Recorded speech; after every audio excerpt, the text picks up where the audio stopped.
I think the most important thing to being a good communicator is to be a good listener.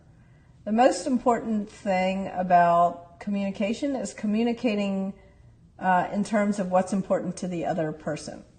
And you can't know what's important to the other person if you haven't listened.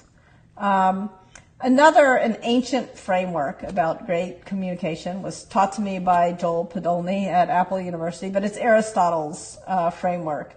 And basically, imagine a triangle, and one of the things that's important is logic, sort of sharing your rationale, sharing what you know. Another thing that's very important is credibility. What right do you have to be talking about the subject? And having, it's paradoxical, but you have to have a certain amount of humility to share your credentials, right? You have to be able to share them in a way that is both humble and confident. And then thirdly, emotion. And it's not about your emotion, it's about the other person's emotion. You have to connect. You have to be able to tell good stories, show, don't tell.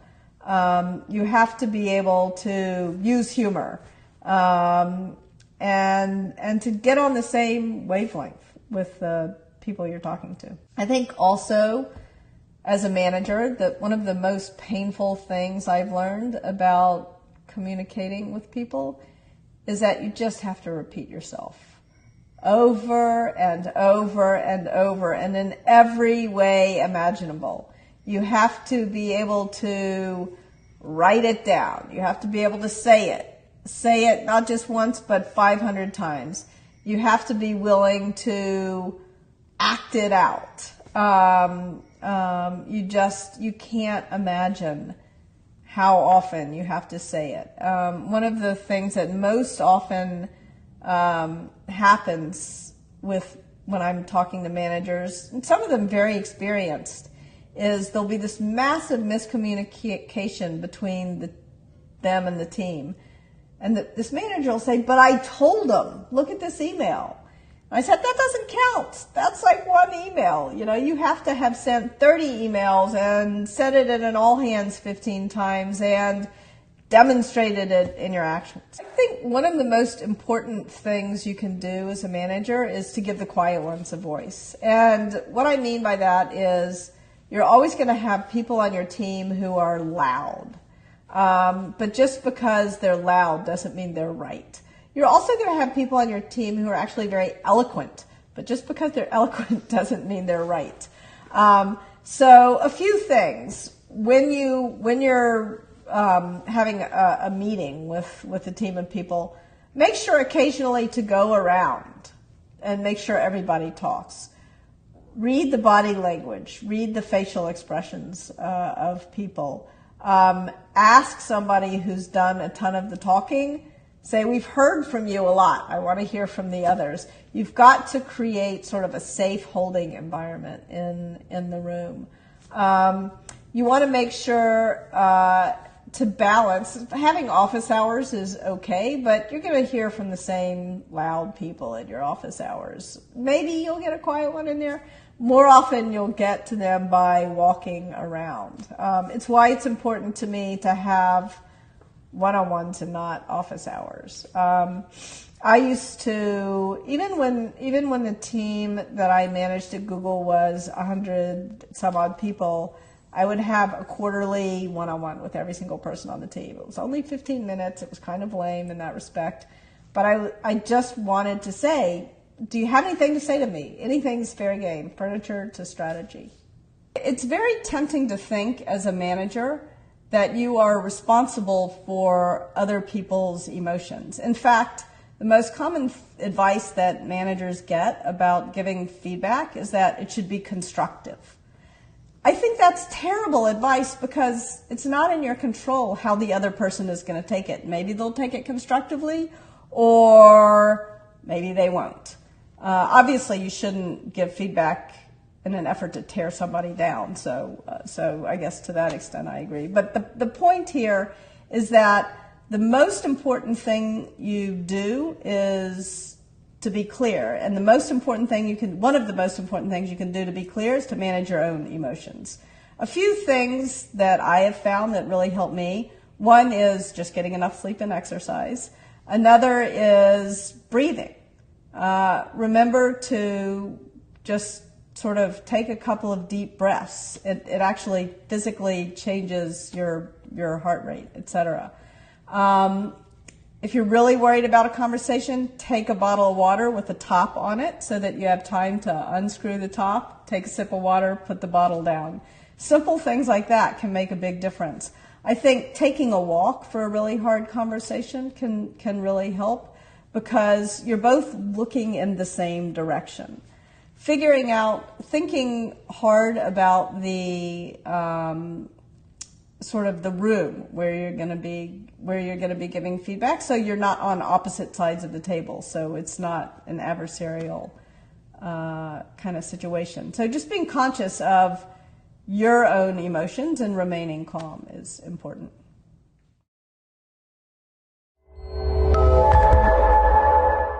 I believe that great management is absolutely vital to an organization. And by the way, I hate the word management. So if anybody has a better word for it, I'm open to it. But we'll just use the word management for now. I think that it's tempting to say that management doesn't matter or is unimportant because it's the part that doesn't scale. I don't think that you can manage more than a handful of people if you're going to really manage them well. It takes tremendous amount of time. It's incredibly personal, and it happens one-on-one, so it doesn't and can't scale. And I think particularly in Silicon Valley, which is the land of scale, it's part of why people are sort of ambivalent about management. But the difference between a company, there's plenty of companies that have terrible management that are very successful. So I would say it matters almost from an aesthetic or a moral point of view. Like, do you want to create a place that is hellish to work? Or do you want to create a place where people love their work and can do the best work of their lives? And for me, the difference between Dilbertville and the place where people love to work and do the best work of their lives is management. What are the break points in size of company, and how does that impact management? I personally have always tried to have only 5 direct reports, which I realize is crazy. So many people, especially in Silicon Valley, have 20 or 30. And the reason is I like to have a 1-hour one-on-one every week with each of my direct reports. And you just can't spend, it's hard to spend more than 5 hours a week in one-on-ones unless you're a shrink or something. So 5 is for me a magic number. It's interesting, at Google, there was a rule of 7. You couldn't be a manager unless you had at least 7 direct reports. And the reason for that was that they were trying to keep the organization flat. That's not crazy, 5 or 7, there's not a big difference. The problem, though, is that, especially in an organization that's growing fast, you often have a lot of very new managers. And I like to have a new manager have 1 or 2 direct reports, because if they screw it up, then they're screwing up the lives of 3 people, not the lives of 7. That's, there's debates on both sides of that. But I think you don't need a lot of process up to about 100 people. You can run things pretty informally up to it. Once you get past 100, you have to really start being very conscious of putting in place process that doesn't destroy the magic, process that doesn't feel like process, actually, process that actually saves people time, that doesn't ruin people's lives. And that's a really tricky thing to do. Once you have offices in different time zones, or at least in different cities, even if it's not a different time zone, but they're become a lot of things you have to do that are harder. Some of them are around just having great video conferencing equipment, big screens everywhere, that sort of thing. Being very conscious of how you conduct meetings so that people who are coming in remotely can really participate is important. So that's another break point. Once you have different geographies, you start having to think through there's a regional functional dance you have to think through. When are you going to structure organization by function? When are you going to structure by region? And there's no one right answer, and no matter, it's definitely a damned if you do, damned if you don't. You just have to be aware of your poison and picking it, and then managing against it. So those are some things that spring to mind. I think a flat org structure is a myth. A flat org structure means that every manager has 60 or 50 or 40 direct reports, which means they can't really manage. They can't take time to give people impromptu feedback, because you can't give 60 people impromptu feedback very frequently. They can't take the time to provide direction and to listen to, because provide direction is actually the wrong way to think about it. When you hire great people, the people tell you what to do. You don't tell them. And so you can't listen to 60 people really and figure out what they ought to be doing. You can't take the time to think about every person on your team and who are the people you need to give the next growth opportunities for. Who are the people who need who are great at their job, and you need to honor them for that, but you don't need to promote them. Who are the people who for some reason would appear to be stuck in the middle? How do you get them to either perform great or to go somewhere else where they will perform great? How do you figure out who are those people that you have on your team who ought to be doing great but aren't? Is the problem you? Is the problem that you put them in the wrong job? Is the problem some sort of temporary thing, or is the problem just cultural fit or whatever? How do you figure out what you're going to do for those people? How do you take the time to fire the people who are not doing well? Firing people takes a lot of time, and if you don't do it, all of your top performers suffer. All of those things take time, and to do them well, you need to spend a lot of time with the people. So it's important, and it doesn't scale. I believe that management can be learned. I don't think I believe that everything almost can be learned, but management in particular, I don't think there's any such thing as people and people who are not people. I mean, we're all human beings. I think the most important thing to being a great manager is not to want to be a manager, but to want to do the things that managers do. If you don't want to give feedback, if you hate giving feedback, can you learn to do it better? Yes. But should you do something that doesn't require you to do something you hate to do? Yes. Can you learn how to listen to a group of people, then help them set their own direction, and then make sure that gets communicated in a clear way? Yes. Anybody can learn how to do that. You don't have to have some sort of magical oratory skill. It's more about listening than communicating, actually. Can you learn how to assess talent on a team and figure out how to give different people different things so that they're growing in their careers? Yes. These are all things that can be learned. One of the best managers I ever worked with in my career is a guy who's at Twitter. His name is Russ Laraway. And he used to work at Google, and he developed a training there that helped new managers learn how to have a get-to-know-you conversation with their employees.